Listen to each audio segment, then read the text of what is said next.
এই পিঠাটা আপনার পেটে যাওয়ার জন্য আপনার মুখের দিকে চেয়ে থাকবে, কারণ পিঠাটির নামই হচ্ছে মুখ চাউনি পিঠা। অসাধারণ স্বাদের এই পিঠাটা যদি আপনি না খান তাহলে কিন্তু আপনার আফসোস থেকে যাবে। আজকের এই ভিডিওটা সম্পূর্ণ দেখলে আপনিও শিখে নিতে পারবেন মুখের স্বাদ লেগে থাকা অসাধারণ এই পিঠার সম্পূর্ণ প্রস্তুত প্রণালী। এর জন্য প্রিয় দর্শক, সর্বপ্রথম একটা চালনির মধ্যে আমাদেরকে দিতে হবে 1/4 কাপ, অর্থাৎ 1 কাপের 4 ভাগের 1 ভাগ আটা অথবা ময়দা, আর সেই সাথে ব্যবহার করতে হবে 1 কাপের 4 ভাগের 1 ভাগ চালের গুঁড়া। এবারে এই দুইটি উপকরণকে চেলে নেওয়ার পর আমাদেরকে একটু মিশিয়ে নিতে হবে। মেশানো হলে এটা একটা সাইডে রেখে দিব। এবারে চুলায় একটা পাত্র বসিয়ে তার মধ্যে আধা কাপ গুঁড়া দুধ দিয়ে দিন, আর সেই সাথে আধা কাপ পানি এবং 2 টেবিল চামচ চিনি দিয়ে দিন। এবারে সবগুলো উপকরণকে খুবই ভালো করে মিশিয়ে নিন।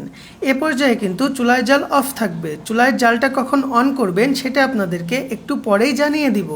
আমরা দুধটাকে ঘন করার জন্য আধা কাপ গুঁড়া দুধের মধ্যে আধা কাপ পানি ব্যবহার করেছি।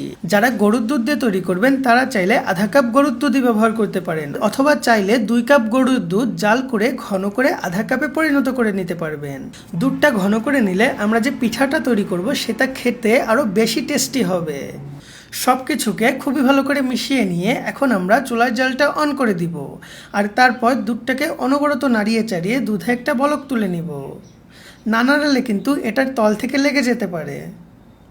দুধে বলক চলে আসলে চুলার জাল একেবারে লোতে করে দিয়ে আমাদের সেই প্রথমে তৈরি করে রাখা আটা এবং চালের গুঁড়ার মিশ্রণটা এর মধ্যে দিয়ে দিব, আর তারপর একটা ঢাকনা দিয়ে ঢেকে এভাবেই রেখে দিব 2 মিনিটের জন্য।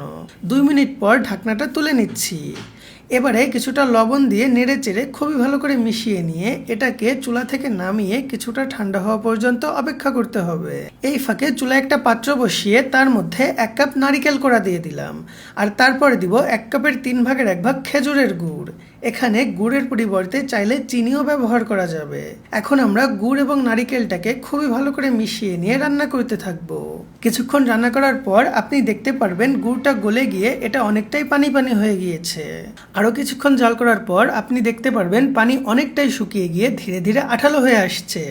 এ পর্যায়ে আমাদেরকে ব্যবহার করতে হবে গুঁড়া দুধ। গুঁড়া দুধের পরিবর্তে এখানে তরল দুধও ব্যবহার করা যাবে। দুধটা দেওয়ার পর নেড়ে চেড়ে আমরা এটাকে আবারও রান্না করতে থাকবো।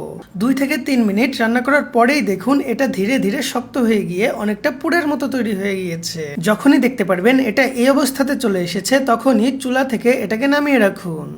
এরই মাঝে প্রিয় দর্শক, আমাদের সেই খামিরটাও অনেকটাই ঠান্ডা হয়ে গিয়েছে, আর এখন এটাকে হাতের সাহায্যে খুবই ভালো করে মেখে পারফেক্ট একটা খামির তৈরি করে নিতে হবে। 5 থেকে 7 মিনিট ধরে খুবই ভালো করে মুথে নিয়েছি, আর এতে করেই পিঠা তৈরি করার জন্য আমাদের খামিরটাও সম্পূর্ণ রেডি হয়ে গিয়েছে। আমাদের পুরটাও ঠান্ডা হয়ে গিয়েছে। এখন এই পুরটা থেকে অল্প অল্প করে অংশ নিয়ে আমরা এভাবে ছোট ছোট লম্বাকৃতির শেপে এগুলোকে তৈরি করে নিব, আর তারপর আমাদের সেই খামিরটাকেও হাতের সাহায্যে এভাবে গোল গোল বাটি হিসেবে তৈরি করে নিব। এভাবে বাটি শেপে তৈরি করে নেওয়ার পর আমাদের সেই তৈরি করে রাখা পুরটা এর মধ্যে দিয়ে এটাকে এভাবে আটকিয়ে দিব, আর তারপর হাতের সাহায্যে একটু রোল করে এগুলোকে ডিম্বাকৃতির শেপে তৈরি করে নিতে হবে। আমি বলার থেকে আপনারা নিশ্চয়ই ভিডিওটা দেখেই বুঝতে পারছেন এগুলো আমাদেরকে কিভাবে তৈরি করতে হবে।